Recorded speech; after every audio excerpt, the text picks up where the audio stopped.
It's 9 in the morning right now, and I just woke up, so I got my nice little robe on. It's a comfy cast time.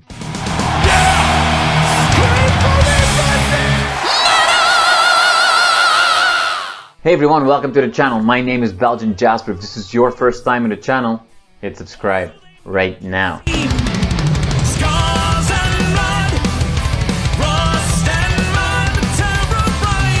Fang or Ty, thank you so much for your time this morning. Let's address that straight away. Who am I talking to here? Oh, you're talking. It's the royal we, right? As we, we're talking to both at the same time. No, so obviously as immortal warriors, it can be difficult to blend into the crowd, and so. Fang Von Wrathenstein, the problem with that name is that, unfortunately, I don't know if you've ever been to, like, the DMV or, like, getting your driver's license. They give you the boxes, and you fill out your names, and there's no boxes that are long enough for Fang Von Wrathenstein. So I'm like, okay, I got to pick, like, a mortal alias, right? And what's the shortest name I can think of? And it's like Ty, T-Y, 2 letters, got it. There you go. I could have done Al, but I don't feel like I look like an Al. I don't have Al energy. I'm more of a Ty energy. There you go. And here I was, fearing there was some psychosis involved or anything like that. But good to know. I mean, there might be a mild bit of psychosis as well. But yeah, you can call me Ty, you can call me Fang, you can call me Hey You, whatever you want. I feel like Ty is the red light and Fang is the blue light behind you, and it just kind of goes back and forth. And exactly. And we never know what we're gonna get. Fantastic. Awesome. All right. Well, so first serious question: how many T-shirts have you already printed for the festival? Well, that's a good question. At this point, 0. But we're planning on. I want to say we're planning on something like 500-ish T-shirts. We might need to make more. So for Mad with Power Fest, for the people who are unfamiliar, it's our arcade pinball and heavy metal festival. We make T-shirts that automatically go. You automatically get a T-shirt if you get a VIP ticket. And as of right now, we've got something along the lines of like 350 VIP tickets, most of which are already gone. I think we've got a very, very small handful of silver VIP tickets left. So, we're going to be making at least 350. And then, gosh, I don't know. This is the first year that we've gone big. We've moved it into a much larger space. We're in a venue that has a capacity of 2,500. We're going to cap that capacity. We're going to stop ticket sales at 1,500 because I don't like, I don't like festivals or shows where you're just like crammed into other people. And also we've got, 60 or 70 arcade games, pinball games that we have to find room for. Right. So we're going to cut some of the capacity. But, in the past, we've done Mad with Power Fest has always been at a smaller venue, about 400, 450 capacity. And we've always sold it out. So I know how many T-shirts to make for like a 400 or 450 capacity crowd. I have no idea how many T-shirts to make for a 1,500 capacity crowd. So, the short answer to your question is 0. The long answer to your question is I have no idea. I have no clue.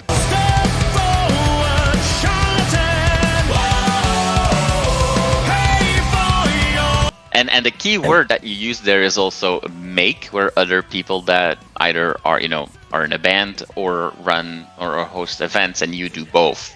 Yeah. You actually make the T-shirts, correct? Yeah, well, a lot of the old, so like the T-shirt that I'm wearing right now is a misprint. As you can see, it's all messed up because we had too many beers when we were making this one, and I decided to make it into a sleep shirt. It's 9 in the morning right now, and I just woke up, so I got my nice little robe on. It's a comfy cast time. But yeah, a large majority of the T-shirts that we sell as Lords of the Trident, as the band, we do make ourselves, or we have made ourselves. We're lucky and very, very fortunate to be in the position now that we have so many people on our Patreon, and we have so many people buying the shirts online that actually at this point in our careers, it now makes sense to actually have somebody else make the shirts. So we built ourselves up to the point we were making shirts, and then all of a sudden it got to the point where we looked at the at the financials of it, and we're like, okay, now we can pay somebody to make the shirts for us. Yeah. So the Mad with Power shirts, we're not going to make by ourselves because they're 4 colors. They've got a front and a back. They're like super intricate. They're made by Bo Bradshaw, who did all the designs for Unleash the Archers and Dragon Force and Seven Kingdoms and all this sort of stuff. So I don't want to mess up his art. So I'm going to go to a professional and have that done. But a lot of the shirts that we still sell, so we still sell this shirt, not the messed up version, but the actual version. We still sell this shirt, and we still do make those ourselves. In fact, we were just on a small run with Rhapsody and Windrose and Seven Kingdoms, and we ran out of these yellow shirts, so we ended up printing a whole, like, I don't know, maybe 80 more of them before we hit the road again. So yeah.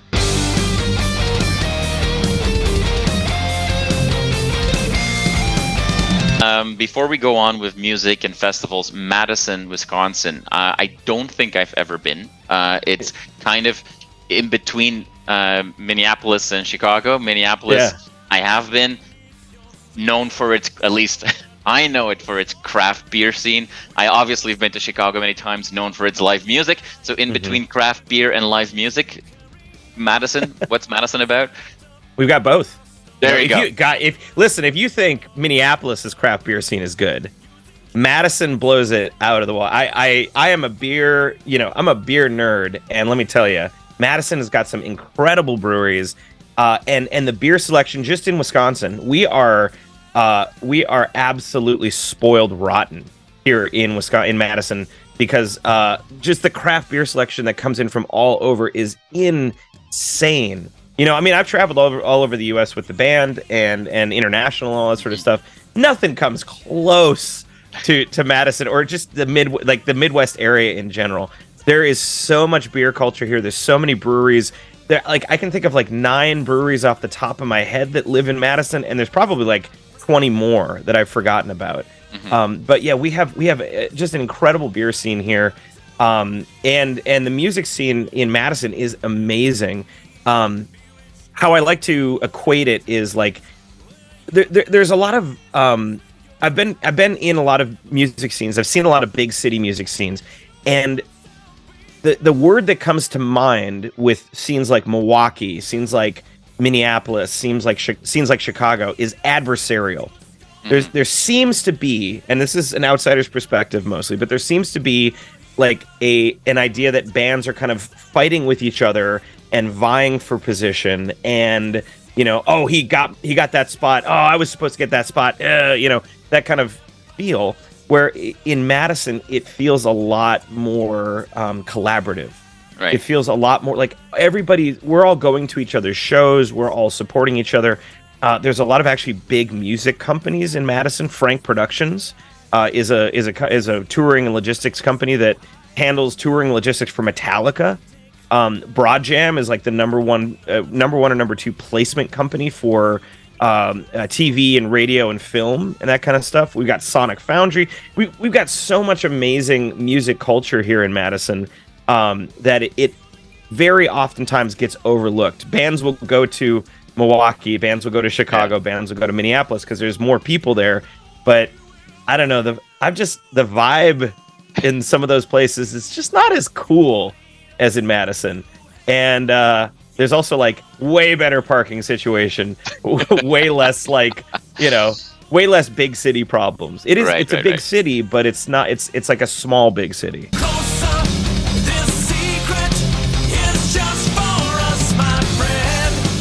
We're now roughly, as we're recording this, 3 months away from your festival. Even less. So we know we have to get the t-shirts still. But this is not your first rodeo, far from it.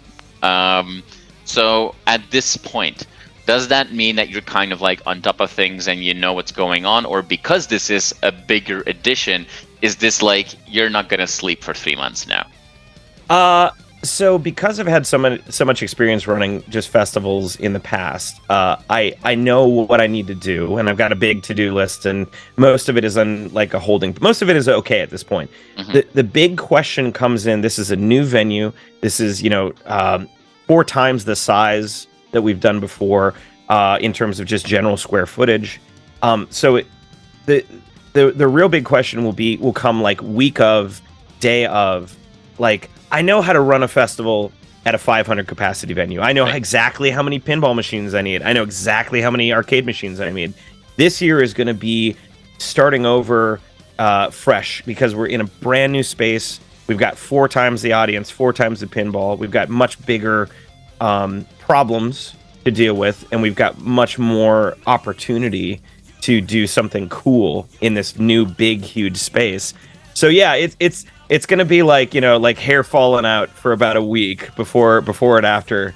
I think the festival. Hopefully not after the festival, but you know, leading up to the festival. Right now, actually, we have pretty much everything covered, and we're already booking for next year. Okay. So we've already got probably, I want to say maybe a third to a half of the spots for next year, like planned out and booked. We've got some real cool, exciting, knock on wood, I hope this all works out. We've got some really exciting bands that I think people are going to be really pumped, especially some of the headliners we've got. I'm like, oh my gosh, I'm so excited.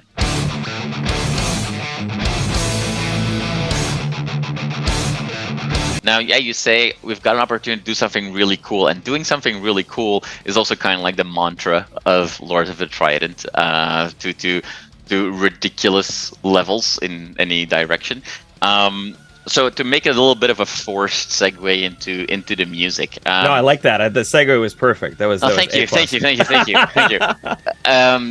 you. We are like Lords of. You guys are part of a global wave, let's call it, that the last 10 years it seems like we are in a prolonged golden age for, and I'm gonna say this as respectfully, gimmicky power metal.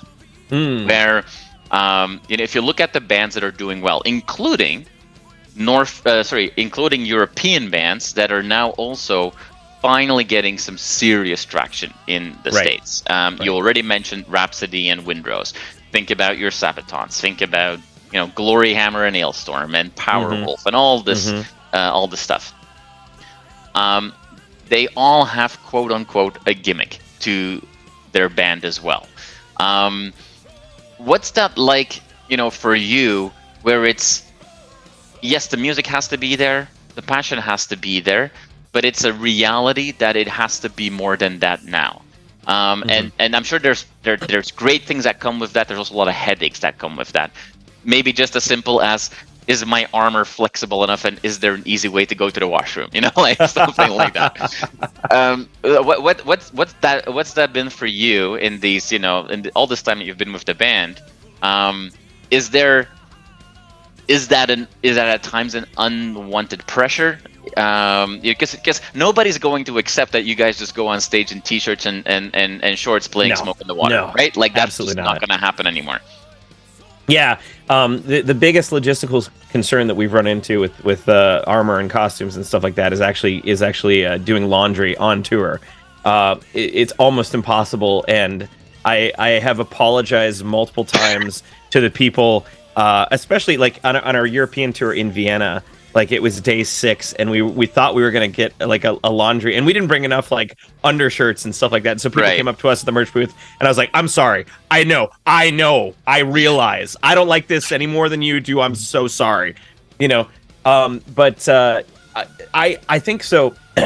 The whole like bands playing in t-shirts and jeans and not dressing up, I think was a knee-jerk reaction in the 90s to all of like the hair metal and stuff in the 80s, right? 100%. And then now I think that it's come full circle again, where everybody's bored, myself included, very, very much myself included. I'm so bored of seeing bands just in t-shirts and jeans. Like, it's called a show. Show me something. I want to see a show, right? I don't want to see like, I want to see like a big old fucking show. Right. And so like when we were talking, when we were starting this all up, I mean, that was first and foremost in my mind. We started up the band in Madison, Wisconsin, which is not at the time not a metal hub, not a scene, a place where you stop for heavy metal, especially power metal, right? And so my thought process on it was, I'm going against all of these like jam bands and funk and soul and alternative rock bands, and everybody in Madison is going to see, like, gonna see metal show at the top of a poster and go like, ugh, like they're probably angry at their dad and be like, you know, and it's like, that's not us. No, you might like this. So the idea is like, okay, let's do the big costumes. Let's blow them away with the poster, so that even if they don't like the music, they'll come to see what the heck is going on. Right. Like, why is this guy holding a giant sword? What's with this armor? You know, this guy's a knight. This guy's a demon. This guy, you know, it's all that sort of stuff. So I think that the other nice thing about doing, you know, quote unquote gimmick or costume shows is that it opens up so much in terms of merchandising. It opens up so much in how you present, like the general like social media and how you present your ideas to people. You can be so flexible, whereas a jeans and a t-shirt band, if they put like, I don't know, a teddy bear riding a unicorn on a pink shirt with a giant trident, who's got that shirt? Like you know, that would seem out of place, right? But for us, we can make a really, really, really metal looking shirt, and they're like, yeah, that works. We can make a really, really, really dumb looking shirt with like a teddy bear riding a unicorn, and they're like, yeah, that works. So it broadens up the idea of how we can market and get across the idea that we exist, get across, you know, our band's kind of vibe to people. Right. So I think besides the idea of putting on a big show that people remember, it's also really a great opportunity for just broadening out that aspect of getting your band out there in various ways.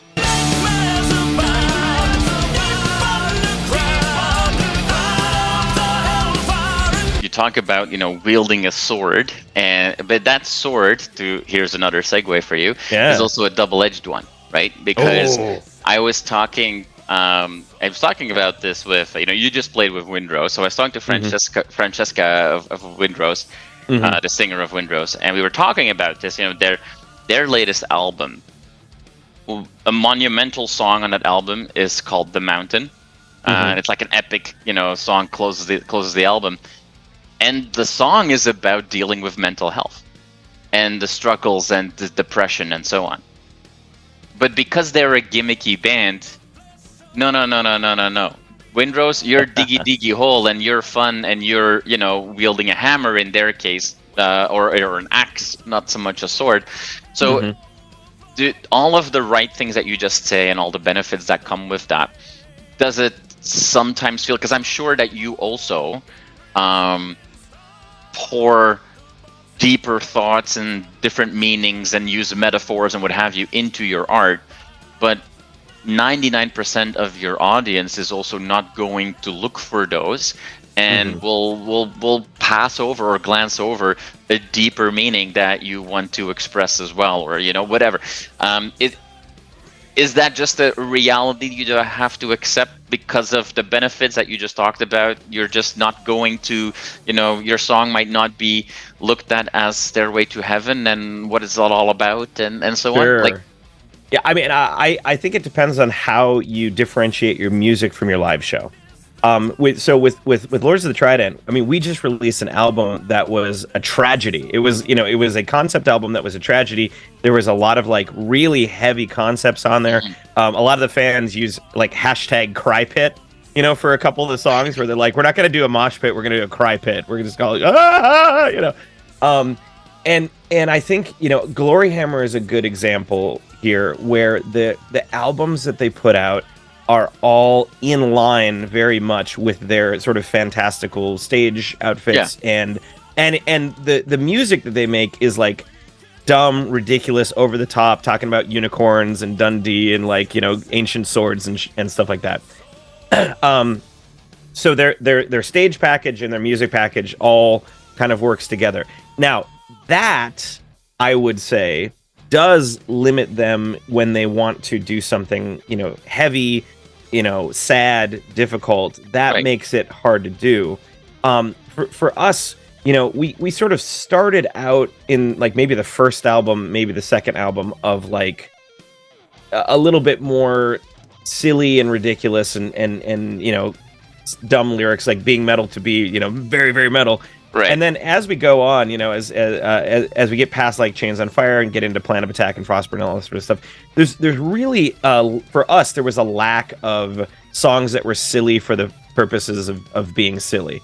We have like, I don't know, maybe one of them on Shadows from the Past, maybe, but I think it really we have a differentiation between the stage the stage costumes, the outfits, the show, and the music. There's definitely a divide there, and I think that was on purpose. We always took our music very seriously, took our craft very seriously, took the lyrics and the way that we presented things in that form very seriously. But in order to get that message to people, we created a fantastical front so that the people would be drawn in by the superficial. And then when they actually got to listen to the songs, they would be like, oh, there's actually like a lot of depth here. So yeah, it really depends on how you direct your lyrics, your themes, your craft, and that's not to say that dwarves can't write a song about depression. Oh yeah, but I take your point that a lot of people are waiting for the good vibes and not necessarily the the bad songs or the sad songs or the cry pits.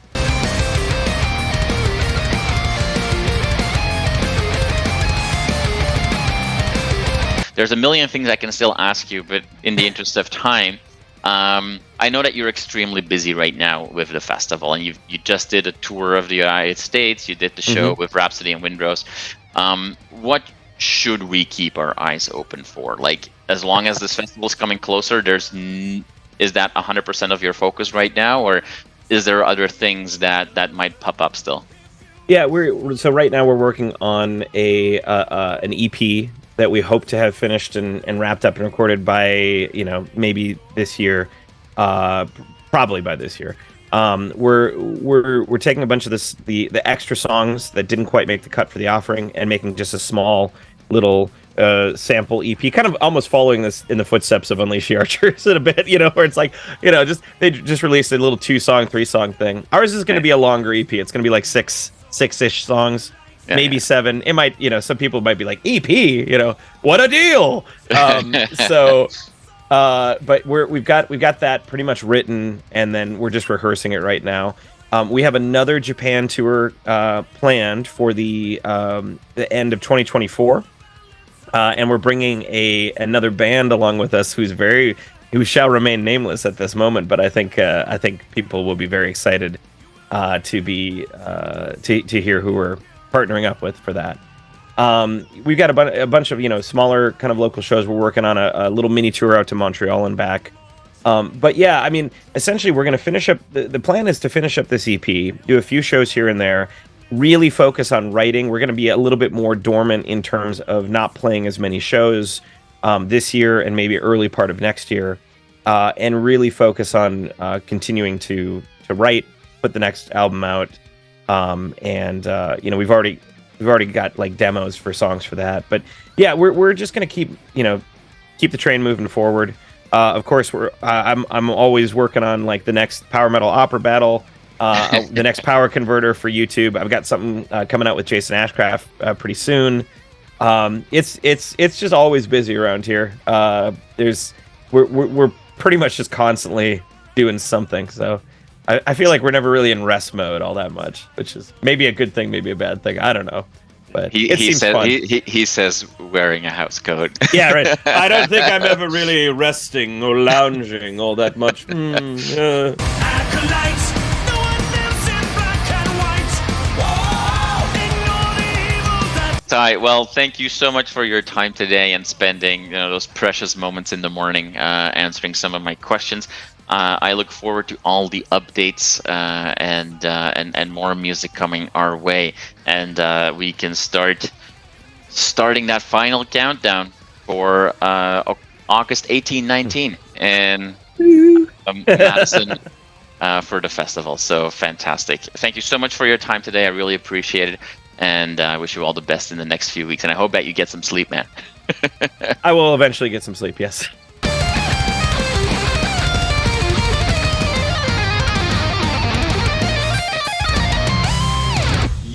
awesome for watching this video. Click right here to see more content like it and subscribe to the channel.